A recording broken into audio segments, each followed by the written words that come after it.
Modern योगिक life style में आप सभी का स्वागत है, अभिनंदन है। जैसा कि आप सभी को मालूम है कि योग का सिलेबस चेंज हो चुका है और बहुत लोग नहीं जानने की वजह से ठीक से मार्क्स स्कोर नहीं कर पाते, यूजीसी नेट या जीआरएफ क्वालिफाई नहीं कर पाते। तो सिलेबस को पहले जानना बहुत ही महत्वपूर्ण है। कभी आप किसी भी कॉम्पिटिटिव एग्जाम की तैयारी कर रहे हो, कोई सा भी एग्जाम हो, सिलेबस को सही सही जानना और वही चीज को पढ़ना ज्यादा फायदेमंद होता है, क्योंकि समय भी कम होता है और जब ज्यादा चीजें पढ़ लेंगे आप तो उतना सब कुछ दिमाग में भी नहीं रहता। इसीलिए यदि सिलेबस के अनुसार आप पढ़ेंगे, उसको 3-4 बार रिवाइज करेंगे, तब आप अच्छा स्कोर कर सकते हैं किसी भी एग्जाम का हो।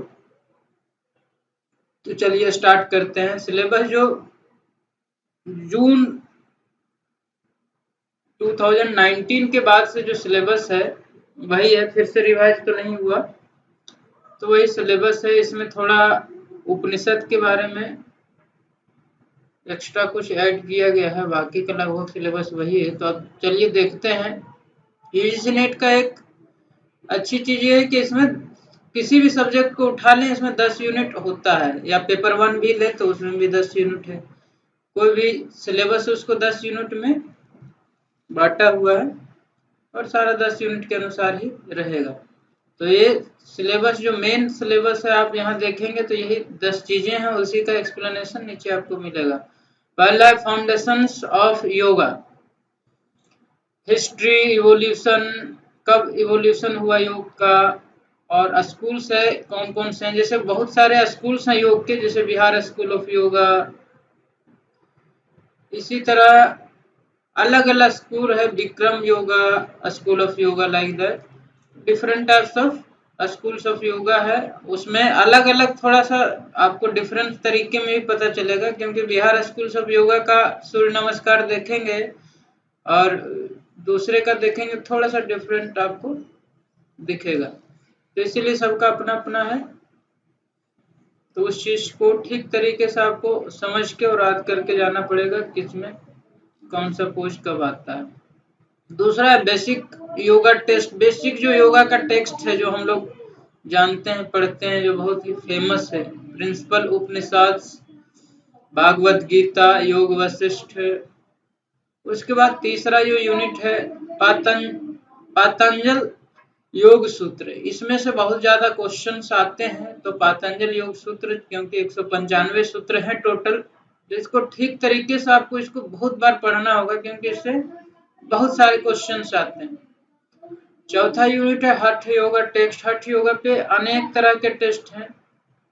हठ योगा का कोई एक बुक नहीं है, इसमें बहुत सारे बुक हैं, तो सारे आपको पढ़ना पड़ेगा। उसके बाद allied sciences, anatomy and physiology, diet and nutrition, general physiology and counselling. इसमें और जो साइंसेज हैं एलियड, जैसे कि बेसिक साइंस जो भी है अपना बॉडी का पूरा फिजिकल एनाटॉमिकल स्ट्रक्चर, जितने बोन्स वगैरह हैं, वो सब के बारे में डिटेल में जो आप 10th के क्लास में पढ़े होंगे वो है। उसके अलावा थोड़ा बहुत और इसमें राइटअप है, जो योग से रिलेटेड चीजें हैं, जैसे कि कौन से विटामिन की कमी से क्या हो जाता है, सारे कुछ ज्यादा इसमें पढ़ने को मिलेगा। प्लस में इंडोक्राइन ग्लैंड से स्रावित होने वाले हार्मोन्स के बारे में थोड़ा डिटेल में दिया हुआ है, तो इसको आप पढ़ेंगे। उसके बाद 6 यूनिट जो है योग एंड हेल्थ।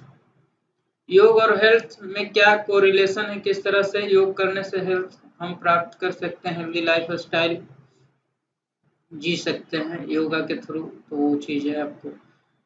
उसके बाद therapeutic yoga, disease wise and evidence based. इसमें कुछ रिसर्चेज हुए हैं जो योग से और योग से कौन सी बीमारी ठीक किया गया है, उसके बारे में थोड़ा आपको डिटेल में जानना होगा। उसके बाद एप्लीकेशंस ऑफ योगा, ये सेम चीज है। एप्लीकेशंस क्या है योग का, कहाँ कहाँ हम योग को काम में ले सकते हैं, कहाँ कहाँ योग का एप्लीकेशन है, कहाँ कहाँ योग हम करने से पॉजिटिव चेंजेस ला सकते हैं, वो चीजें। उसके बाद 9th में है प्रैक्टिकल योग। प्रैक्टिकल योग में आसन, प्राणायाम, धारणा, ध्यान, बंद मुद्रा, षट क्रिया, जिसका प्रैक्टिकल करते हैं कोई भी इंस्टीट्यूट में एडमिशन लेंगे तो सारी चीज़ों का आपको प्रैक्टिकल डेमोन्स्ट्रेशन के साथ करवाया जाता है, बताया जाता है डिटेल में। तो ये प्रैक्टिकल हो गया। मेथड्स ऑफ टीचिंग योग है।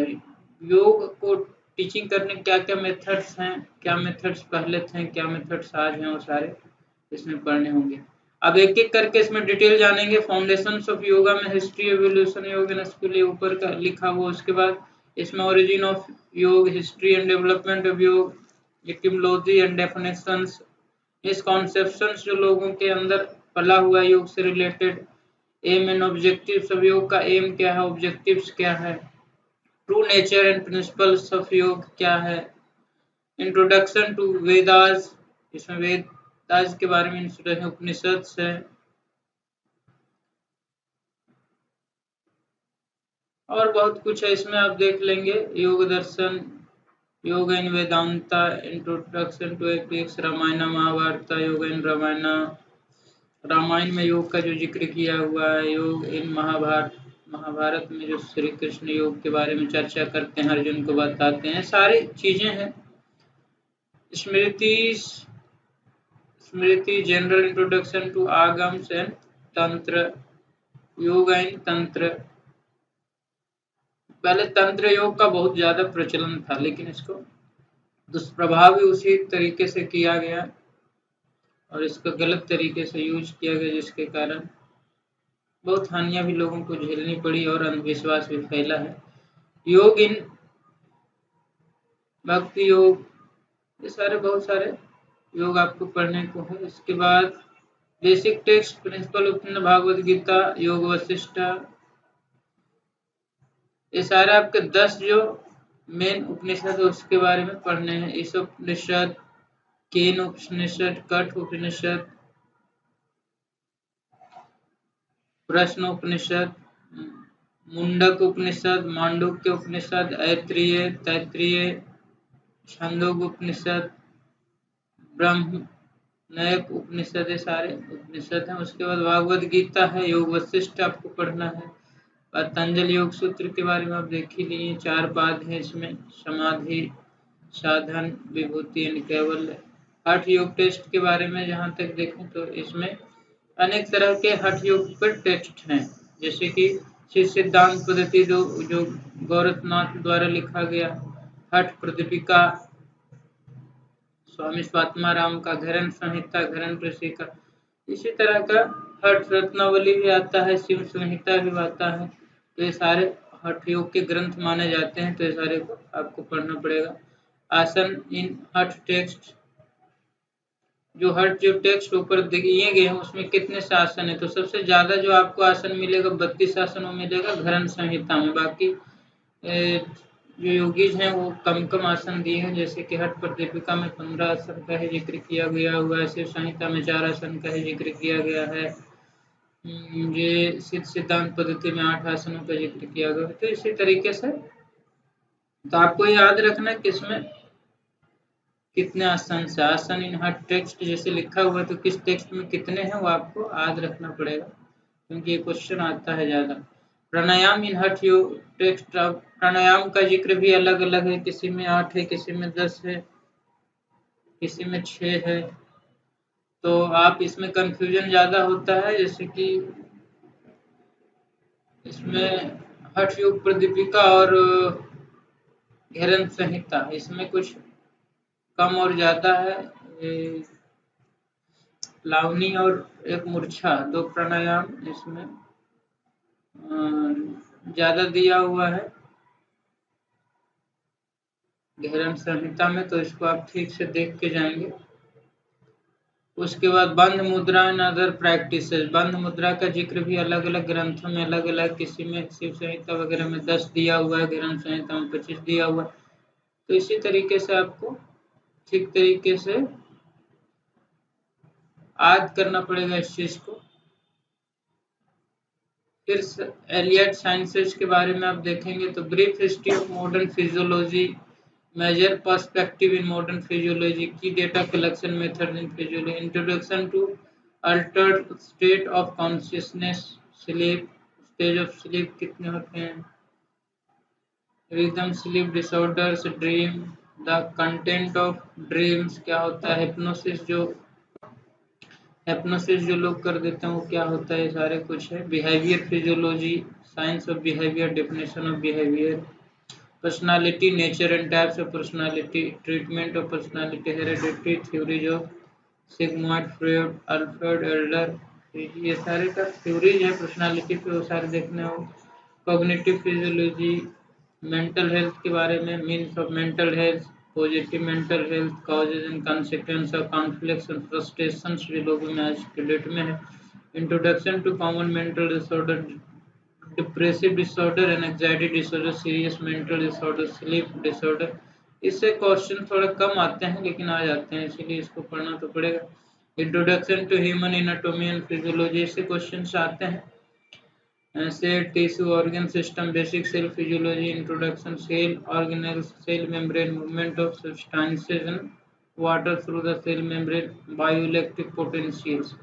तो मस्कुलोस्केलेटल सिस्टम से क्वेश्चन ज़्यादा आते हैं, तो इसमें आप देख लेंगे जॉइंट्स से ज़्यादा क्वेश्चन आएगा, क्योंकि जॉइंट्स का मूवमेंट योगाभ्यास के दौरान जॉइंट्स में जो भी पेन है, किसी भी तरह की समस्या आ जाती है, उसको हम लोग ट्रीट करते हैं योगाभ्यास के थ्रू, तो इसीलिए इस पे क्वेश्चन आपको ज़्यादा मिलेंगे।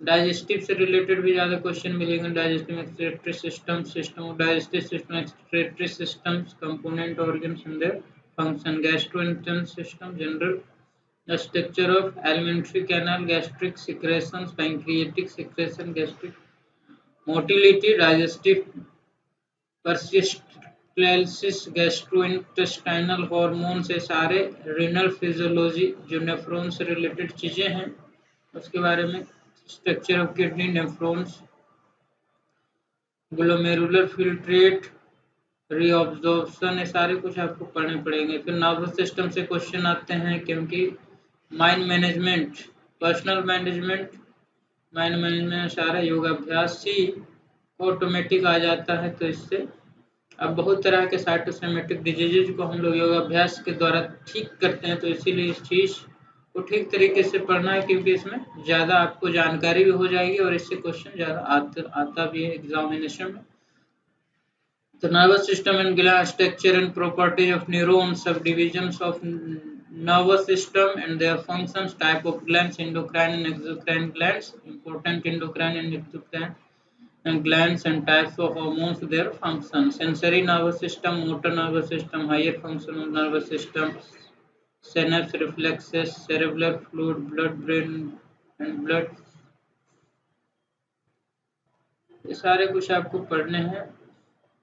उसके बाद डाइटिक्स एंड न्यूट्रिशन के बारे में बहुत ज़रूरी है, क्योंकि जैसा पिएंगे पानी वैसी होगी वाणी, और जैसा खाएंगे अन्न वैसा ही रहेगा आपका मन, तो इसीलिए दोनों चीज़ को ठीक रखना अति आवश्यक है, तभी योग आपको पूरे सही तरीके से योगाभ्यास का बेनिफिट प्राप्त करते हैं। क्योंकि योग के जितने भी टेक्स्ट हैं उसमें सात्विक आहार का जिक्र किया गया है, लेकिन यहाँ पे आपको इसमें सात्विक आहार का जिक्र ज़्यादा नहीं है, क्योंकि ये डाइटिक्स एंड न्यूट्रिशन में तो पूरा हर चीज़ खाने के लिए बताया गया है, लेकिन एक योगी को चाहिए कि वो सात्विक डाइट पे रहे यदि ऑप्टिमम बेनिफिट्स प्राप्त करना हो योग से। तो yoga and health definition, importance of health according to WHO का जो डेफिनेशन है वो स्पिरिचुअल को भी बाद में जोड़ा गया, पहले ये नहीं था इसमें।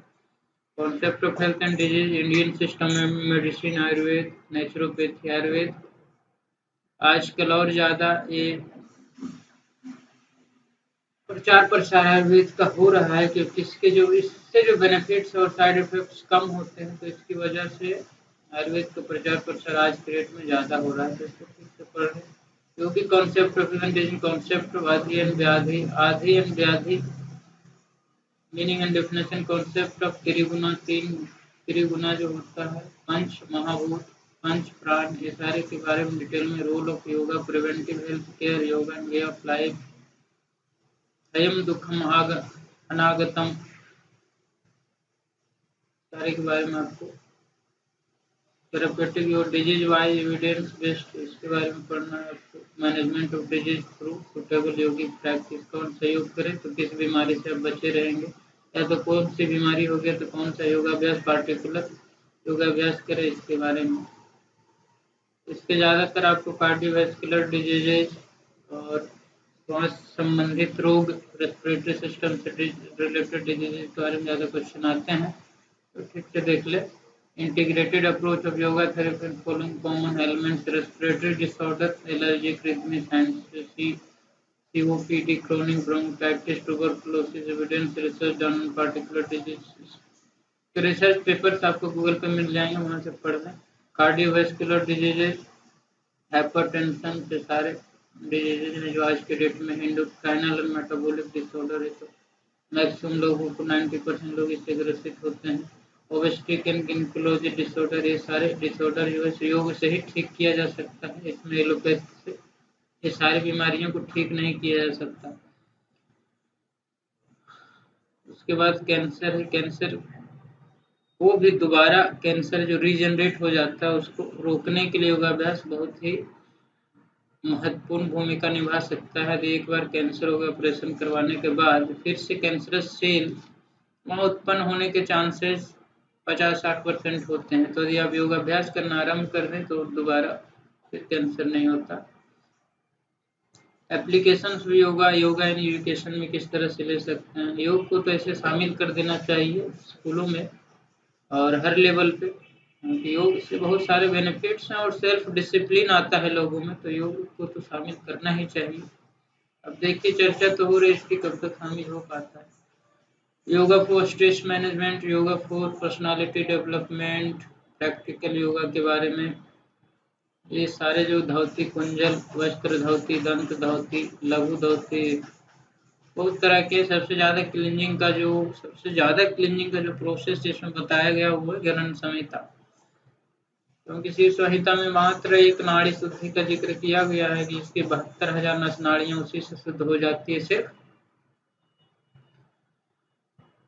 नाड़ी शोधन प्राणायाम के द्वारा। लेकिन अलग अलग ग्रंथों में अलग अलग शुद्धि की क्रियाएं बताई गई है, तो देख लें। ये आपको PDF इसमें डाल भी देंगे ताकि आप उस लिंक के जरिए इसको डाउनलोड कर लीजिएगा और ठीक तरीके से आप अपने तरीके से पढ़ समझ लीजिएगा। उसके बाद एक एक को पकड़ के चलिएगा और एक नोट्स तैयार कर लीजिएगा, क्योंकि जब एग्जाम नज़दीक होता है उस समय आदमी स्ट्रेस में आ जाता है, क्योंकि क्या पढ़ें क्या ना पढ़ें, क्योंकि ना ही उसके पास नोट्स तैयार किया होता है खुद का, ना ही कुछ होता है, दूसरे का नोट्स यूज करते हैं, जिससे ठीक रिजल्ट नहीं आ पाता। अपना नोट्स रहेगा तो आप एक बार देखेंगे आपको समझ में आ जाएगा आप क्या लिखे थे, तो इसीलिए आप खुद का नोट्स रेफर करेंगे तो ज़्यादा बेटर होगा। इसीलिए हमेशा कोशिश करें खुद का नोट्स को रेफर करने का। आज के लिए इतना ही है।